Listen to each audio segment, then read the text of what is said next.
आप क्यों नहीं बोल रही है? बोल रहा ना हम आपको। किस तरह हम का आंदोलन नहीं, है? हम ये कह रहे हैं कि हमने ये तय किया है कि पहले लीडरशिप धरना देगी, मुसलमानों की लीडरशिप स्टेट में भी और सेंटर में भी।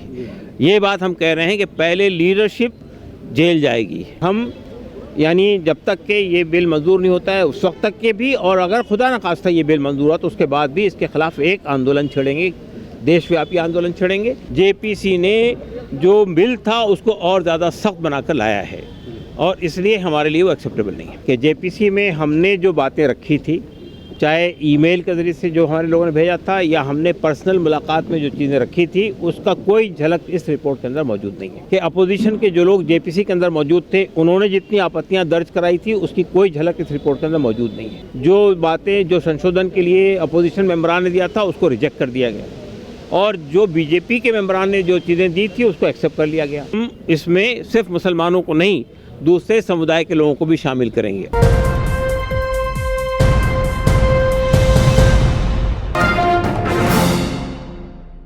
इस वक्त हम मौजूद हैं प्रेस क्लब ऑफ इंडिया में। All India Muslim personal law board की प्रेस कॉन्फ्रेंस हुई है।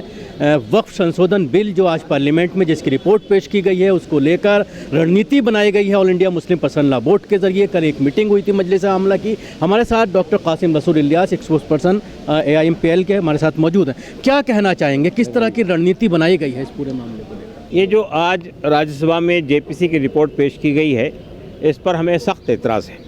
हमारा एतराज़ ये है कि जेपीसी में हमने जो बातें रखी थी, चाहे ईमेल के ज़रिए से जो हमारे लोगों ने भेजा था या हमने पर्सनल मुलाकात में जो चीज़ें रखी थी, उसका कोई झलक इस रिपोर्ट के अंदर मौजूद नहीं है।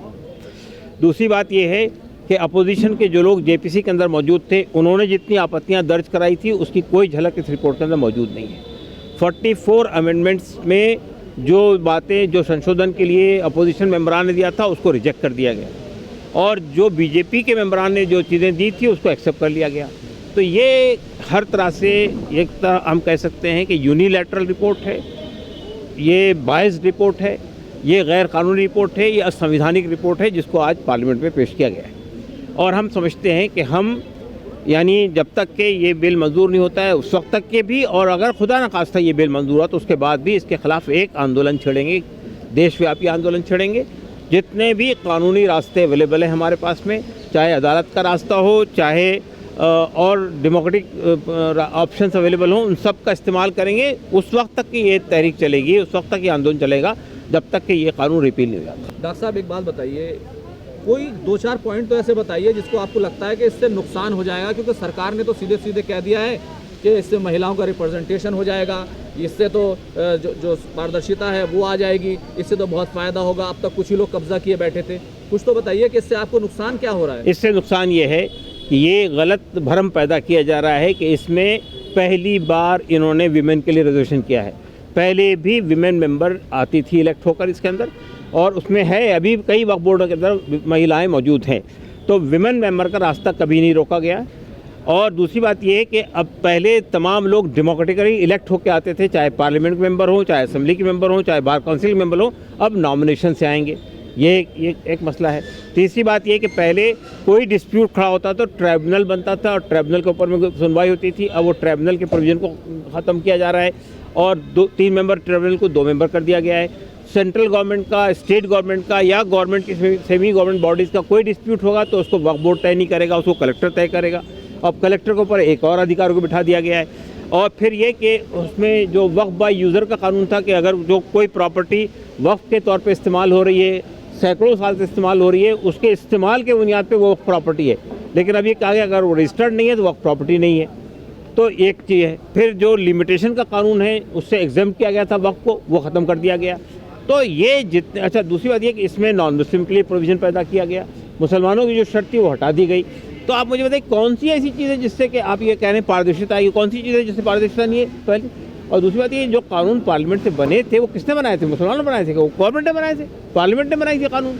चाहे वो 1954 का कानून हो, चाहे 2000 यानी 1995 का कानून हो या 2013 की अमेंडमेंट्स हो, वो सब पार्लियामेंट से मंजूर हुए, मुसलमानों ने नहीं बनाए हैं।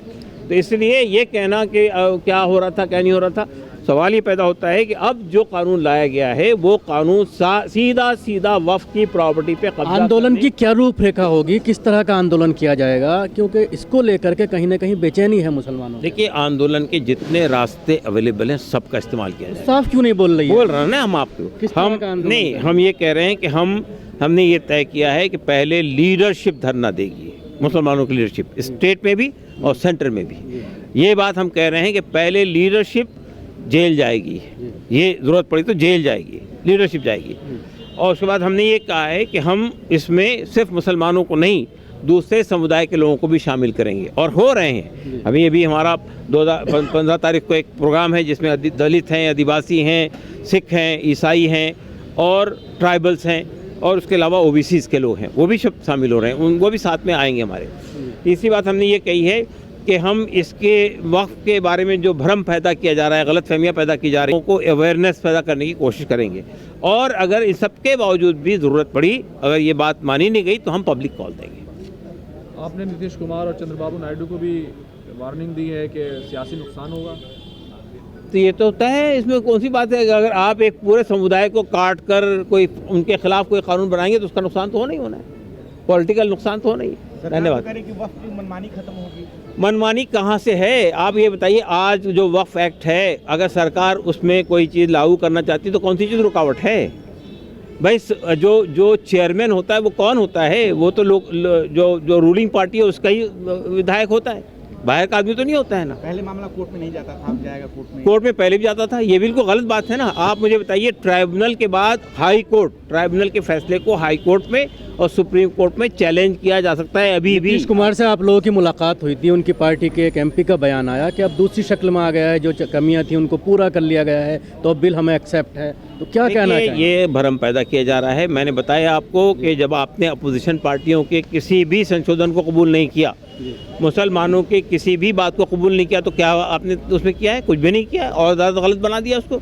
जेपीसी ने जो बिल था उसको और ज़्यादा सख्त बनाकर लाया है, और इसलिए हमारे लिए वो एक्सेप्टेबल नहीं है। हम यानी जब तक के ये बिल मंजूर नहीं होता है उस वक्त तक के भी, और अगर खुदा न खास्ता ये बिल मंजूर हुआ तो उसके बाद भी इसके खिलाफ एक आंदोलन छेड़ेंगे, देशव्यापी आंदोलन छेड़ेंगे। जेपीसी ने जो बिल था उसको और ज़्यादा सख्त बनाकर लाया है, और इसलिए हमारे लिए वो एक्सेप्टेबल नहीं है। कि जेपीसी में हमने जो बातें रखी थी, चाहे ईमेल के ज़रिए से जो हमारे लोगों ने भेजा था या हमने पर्सनल मुलाकात में जो चीज़ें रखी थी, उसका कोई झलक इस रिपोर्ट के अंदर मौजूद नहीं है। कि अपोजिशन के जो लोग जेपीसी के अंदर मौजूद थे, उन्होंने जितनी आपत्तियां दर्ज कराई थी उसकी कोई झलक इस रिपोर्ट के अंदर मौजूद नहीं है।